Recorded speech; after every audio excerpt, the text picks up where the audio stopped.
So, good morning, everybody. I've got all my different props, so give me a moment. Here we go. I'm going to have to put my glasses on because I can't read otherwise. So this morning, Proverbs, and I am speaking on 30 sayings from the wise. So this week it's the final part of our wisdom literature series on Proverbs. And if you've got your Bible with you, you could look at chapter 22 to 24.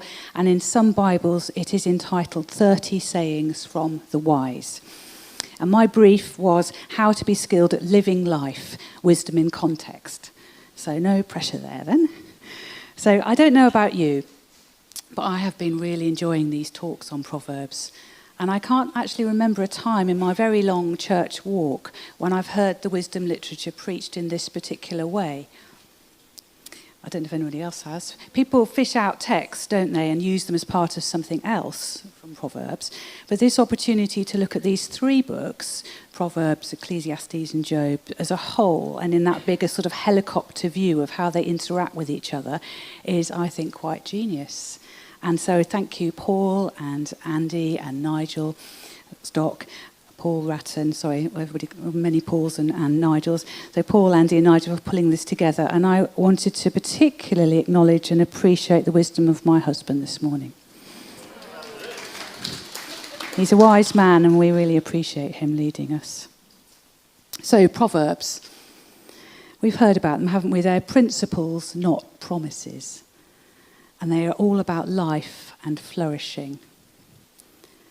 They aren't telling us what to do, but they are asking us what to look at, to think about what we're looking at.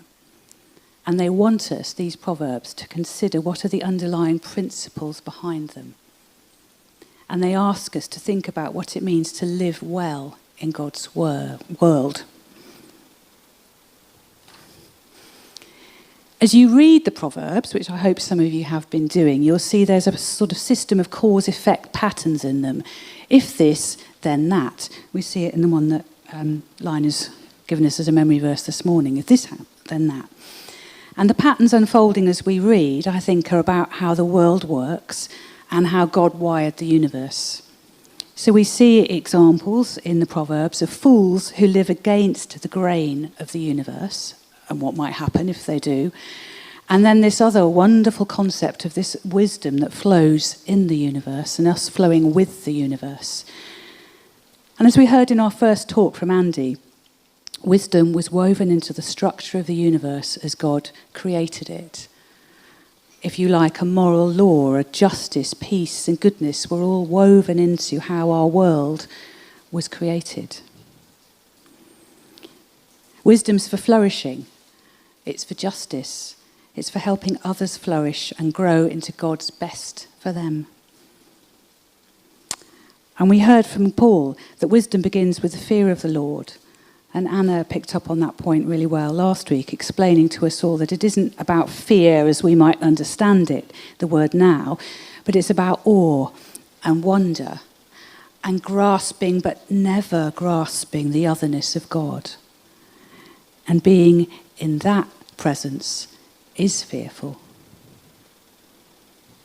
The Proverbs we read here are not promises, but they are the wisdom of how life tends to go, but not how it will always go. So Proverbs aren't transactional. If I do this, then this will happen. But they are wise, they're a wisdom. So I'd encourage us not to use them as proof texts, one-off lines to help someone feel better. 30 sayings of the wise. So the context these particular ones in Proverbs are from, it was an ancient patriarchal, honour-based tribal society. No police force, no social security system, no safety net if you fall into hard times. 30 sayings of the wise. I've been reading them and they are really interesting. And one really interesting thing I discovered was that they are almost certainly, these particular 30, adapted from some older wisdom of an ancient pharaoh called Amenemope. I don't know if that's how you say it, anyway, that's how I'm saying it this morning. Amenemope. His writings, which are called the Instructions of Amenemope, are the ancestor text that precedes and predates the Hebrew book of Proverbs. And most scholars would agree with this. There's some dissent, but the majority would agree that this is the thing. Well, that's interesting then, isn't it?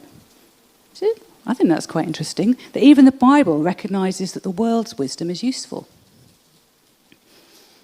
And I was thinking on that, well, if wisdom is woven into the fabric of our world or universe, then if the world has drawn some wisdom out, not necessarily with God in mind, it doesn't mean that God's not in it. God has been revealing God's self from the beginning of time, before anything was written down. So these 30 sayings match almost word for word, saying for saying, not all of them, but something like 25 out of the 30. They match Amenemope's instructions.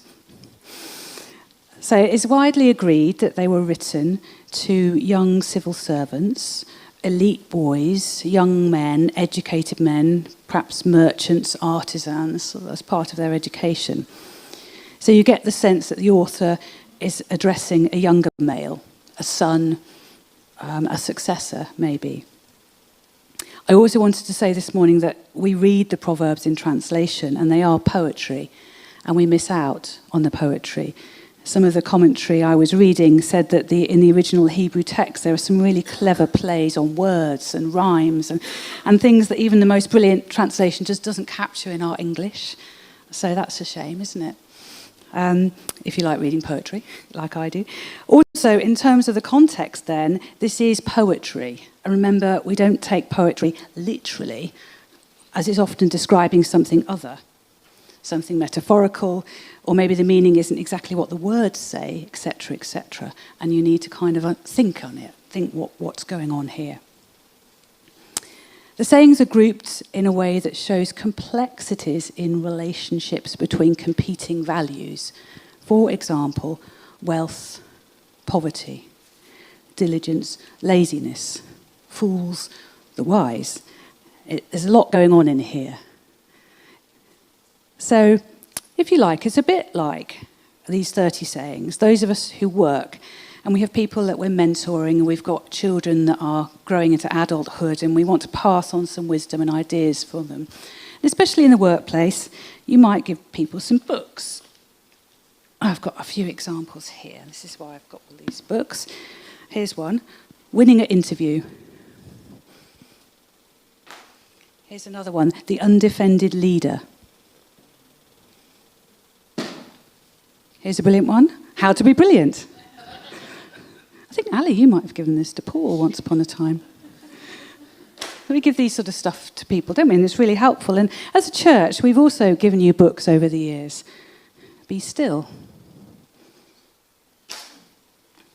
Practicing the Way, with John Mark Comer. Practicing the Way of Jesus. And we do that because we believe in helping you to grow in your wisdom. And that's what we want to do, and we want to help you on your way. So if you haven't got one of those books, by the way, the two that we've given as church, please come and find me. We have many still sitting around. So that's what these 30 sayings do. They help us on our way. But I think it's not just good enough to be smart and to just learn and read stuff out of books. I think these 30 sayings are not just to be learned. There's sort of more to it than that. One of my favourite spiritual heroes, Ronald Rolheiser, says that true learning is self-effacing, humble, and empathic. So my question is, can wisdom only be learned and found in this particular way of wanting the best for ourselves and others?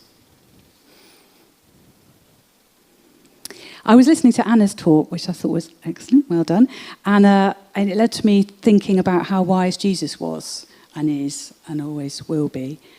And I've been thinking about the ways in which Jesus demonstrated wisdom in his interactions with others, in his understanding and his deep connection with others, and his sort of wise actions, the way he didn't react. And of course, in the wisdom that he brought us then and now through his teaching. Almost as if Jesus had been instructed in these 33 sayings of the wise. So I've been having a look at them, and I was looking through for some themes, sometimes a way of just understanding the Bible is to think, well, what themes are going on here in this whole book or in this bit that I'm looking at? And I found the following. I found themes around learning and study and knowledge. I found themes around the poor and justice. I found a lot around relationships and behaviours. For example, how we speak, what we eat, drink, and the choices that we make around people that we spend time with. I found themes around finance and around boundary. And of course, there's a lot of stuff around fools, as fools feature a lot in Proverbs. Let me not be a fool. And it's good psychology. I think these are good psychology for its time. Thinking about thoughts, behaviours, how we enact them.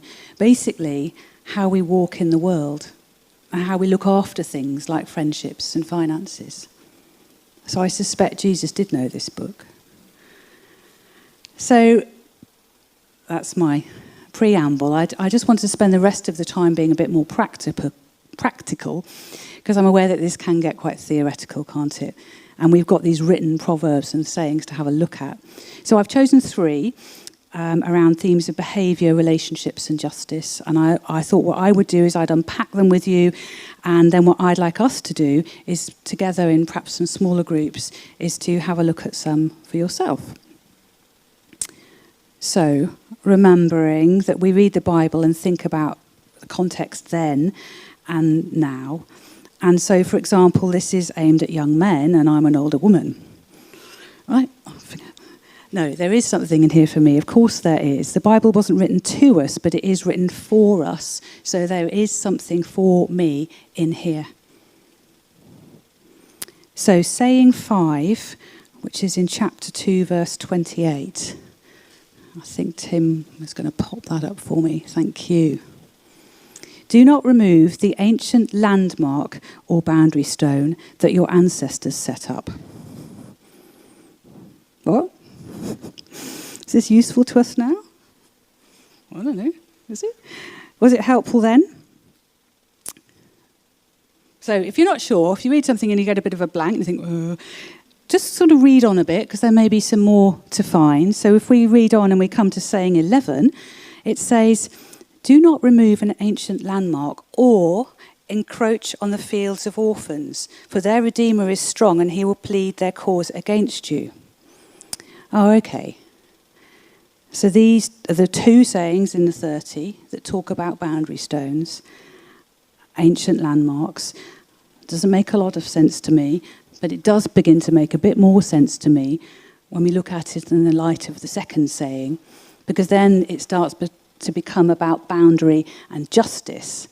And then I remember the excellent talk that Matt Oldham gave us a few weeks ago when he talked about Boaz and Ruth, and he talked about Boaz, the kinsman redeemer or defender.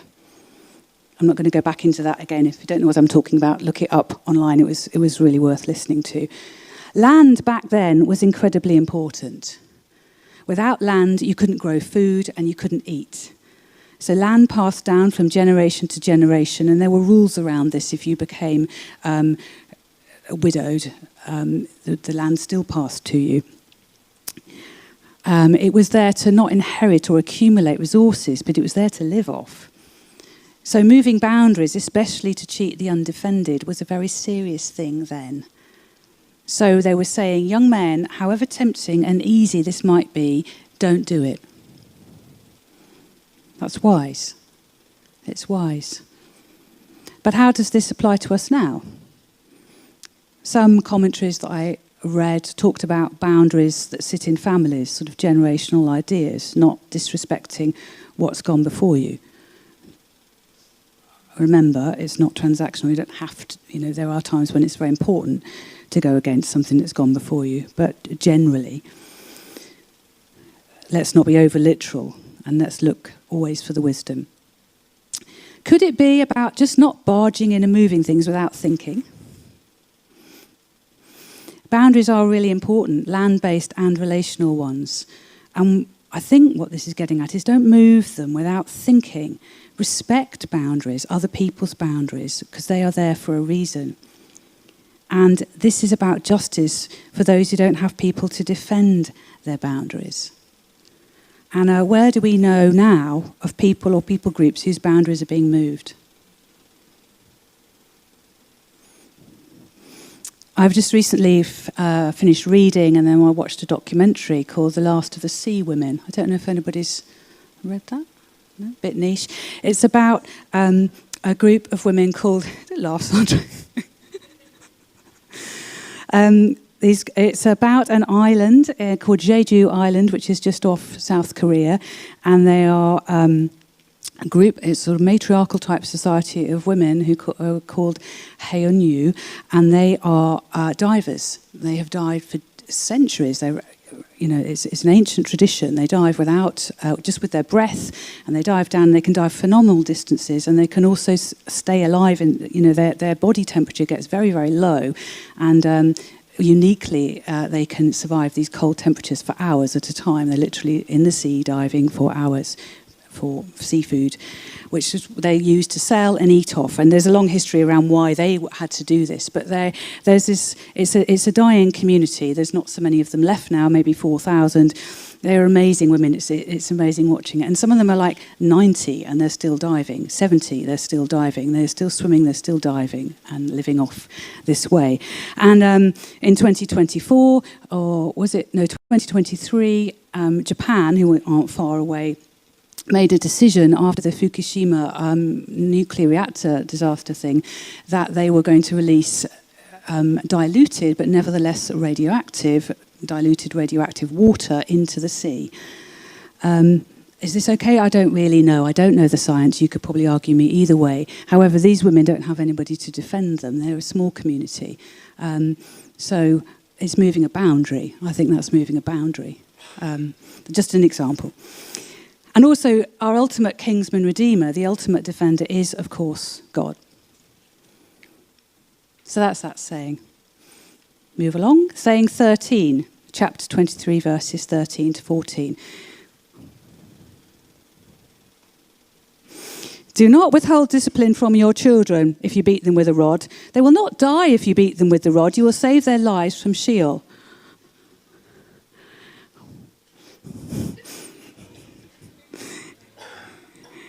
This is where I think the saying, spare the rod, spoil the child, originates from. Anybody know that one? Older people probably do. Wait, what? What? I chose this one because it just jumped out to me as not okay at all. The Bible does this to you sometimes. Especially you younger people, you maybe open a page and you think, flipping out, I don't know what that's about, close. I'd really encourage you to kind of wrestle with it a bit because there's something in there to know. It's a difficult one. In the Hebrew context, so take it back to the context then, parents might have linked it with Exodus 21, verses 18 to 21. Where it says, shouldn't laugh, should you? If someone has a stubborn and rebellious son who will not obey his father and mother, who does not heed them when they discipline him, then his father and mother shall take hold of him and bring him out to the elders of his town and the gates of that place. They shall say to the elders of this town, this son of ours is stubborn and rebellious, and he will not obey us. He's a glutton and a drunkard. Then all the men of the town shall stone him to death. So you shall purge the evil from your midst, and all Israel will hear and be afraid. Oh, this Bible. Okay. Is this proverb then perhaps a little bit kinder? It says save the child from death. That's what Sheol means. It's about parents back then desperate to keep their children on the right path. It's about sons rather than little ones. Is it? I don't know. I'm just sort of thinking. But it is a really difficult one, isn't it? I think maybe we could just about understand it in the context of when it was written. Remember, patriarchal, tribal society, where children were viewed as property, and remembering society didn't have the structures that we do now that kind of hold us, like the police, social services, probation, prison, etc., etc. But it's still hard reading. It's corporal punishment, isn't it? This is illegal now. But hands up in your past, if you're okay to put your hand up, you saw or you were hit with a ruler at school. Okay. I'm glad no young people have put their hands up. But we saw it, didn't we? It was okay then, was it? Was it really? I don't think probably it was. You know what? This verse has been used, and in some contexts it's still used, to say the Bible says we can do this. So for me, that's an example of weaponizing the Bible. It's an example of reading it literally in no context, and it's plain wrong, and it's poor theology. And I make no apology if anybody in here disagrees with me on that. Okay, let's not use the Bible literally to hurt people. And that happens over and over again in all sorts of different contexts, and it makes me very cross. I could read that bit of Exodus out, couldn't I, and say, the Bible says we can do this. The Bible does not say that. That's not what's going on here. Don't read the Bible literally and don't use it like that. Please, please don't do that. So, okay then, what's the underlying principle? I had to ask Paul, actually. And he said, because I was just struggling with it, I'm like, he said, bring it back to Jesus. In the light of Christ, how do we exercise power or authority over our children? And what should that look like in a Christ-like way? What should that look like in a Christ-like way? And now I'm not going to give a whole talk on parenting, but there we are. It might look different. The wisdom might be different in different families. Okay. Saying 16, chapter 23, verses 19 to 21. There's a good word in here that I like. Hear, my child, and be wise, and direct your mind in the way. Do not be among wine-bibbers. That's a good word, isn't it? Wine-bibbers. Reminds me of Rowan Atkinson. I bet he'd say that. Wine-bibbers. Or among gluttonous eaters of meat. For the drunkard and the glutton will come to poverty, and drowsiness will clothe them with rags. Okay, that's quite an interesting one, isn't it? I think it does make sense to us then. It makes sense, and it makes sense now, in that the sort of things people had problems with then, we still have problems with now. For example, alcohol and overeating and the effects of, I think we could, in the now sense, put drugs in there. And Anna told a sobering story last week of a girl who had overdosed on her first night at university. And I'm really sad to say that story was true for when my son Jacob was at university in Newcastle. There was a fatal overdose in the first week. And when Namisha, who's at university in Manchester, there was a fatal overdose at the first week. Be careful around drugs. If you've never used them before, best not to. They're very sobering, real stories. What does God expect? But there's more underlying this. If we read to the end of Proverbs, so it's linking to this stuff, where a female voice comes in, and it talks about, it's called the teaching of Lemuel's mother, King Lemuel's mother. So I like the fact that this female voice comes in at the end, and read on and find it in chapter 31. But she says, Lemuel, it's not for kings to drink wine or rulers to desire strong drink, or else they would drink and forget what has been decreed. Bit more going on there. And will pervert the rights of all the afflicted. Bit more going on again there. Give strong drink to one who's perishing. When I dictated this, and it said, give strong drink to one who is preaching. Anyway, move along. Give strong drink to one who is perishing. Let them drink and forget their poverty and remember their misery no more. But speak out for those who cannot speak, for the rights of all the destitute. Speak out, judge righteously, defend the rights of the poor and the needy. Okay. So there is more going on here, isn't there? Just don't eat and drink too much. If you're a person of privilege, you can't speak out for those who are less privileged if you're too full of wine and food and good living. So how do you use your position of power to look out for those who are less than you and who need justice? Because we have to be able to protect justice and righteousness. They had to be able to do that then, and we have to be able to do that now. The Bible the more you read it, is ultra concerned with justice and righteousness and with the plight of the oppressed and the marginalised. It was then, and we should be now. So the question for me, and for perhaps some of us here, is am I more interested in eating and having a nice time out than I am in thinking about how I can help people with no food this Christmas? That's a contextual, right now question. It's quite sobering, isn't it, when you read them like this? There's a lot there. They're not just little sayings that we can just sort of pass along from. You know, I'm really passionate about justice, and I love the way it comes alive when you look further into the book. There's such a lot for us here if we're happy to think and dig a bit deeper.